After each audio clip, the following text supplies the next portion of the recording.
Selamat malam Ibu, selamat malam teman-teman. Baik, terima kasih atas waktu dan kesempatan yang diberikan kepada kami.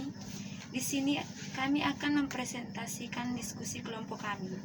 Saya Rovina Mina sebagai moderator. Saya Maria Alvisorio Bay sebagai pemateri. Saya Maria Esterina Tua sebagai pemateri. Prinsip-prinsip pembelajaran menurut Rothwell. Pengertian prinsip pembelajaran.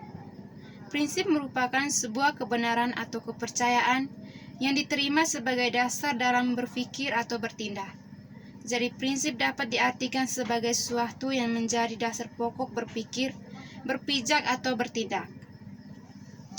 Kata pembelajaran adalah suatu aktivitas atau proses mengajar dan belajar. Pembelajaran merupakan proses komunikasi dua arah.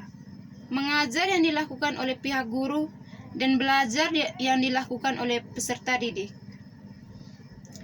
Jadi, prinsip-prinsip pembelajaran adalah landasan berpikir, landasan berpijak dengan harapan tujuan pembelajaran tercapai dan tumbuhnya proses pembelajaran yang dinamis dan terarah.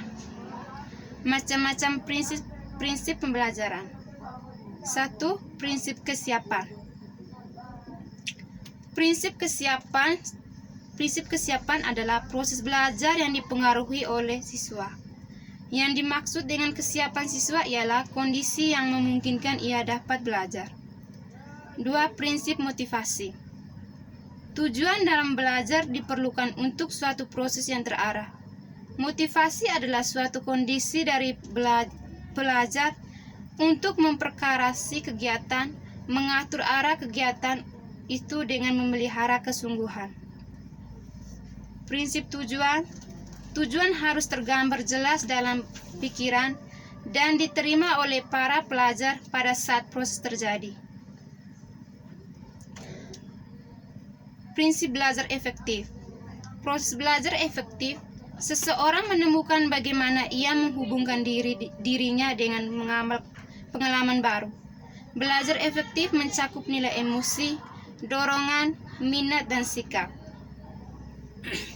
Macam-macam prinsip pembelajaran.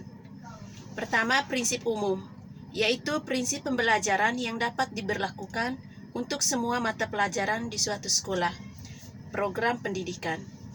Yang kedua, prinsip khusus, yaitu prinsip-prinsip pembelajaran yang hanya berlaku untuk satu mata pelajaran tertentu. Seperti pembelajaran bahasa Indonesia, setiap mata pelajaran memiliki banyak prinsip khusus. Prinsip-prinsip khusus pembelajaran bahasa Indonesia diantaranya sebagai berikut.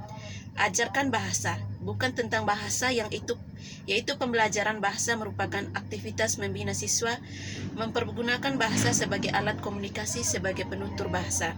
Yang kedua, bahasa target bukan sekedar objek pembelajaran, tetapi juga wahana komunikasi dalam proses pembelajaran atau di kelas.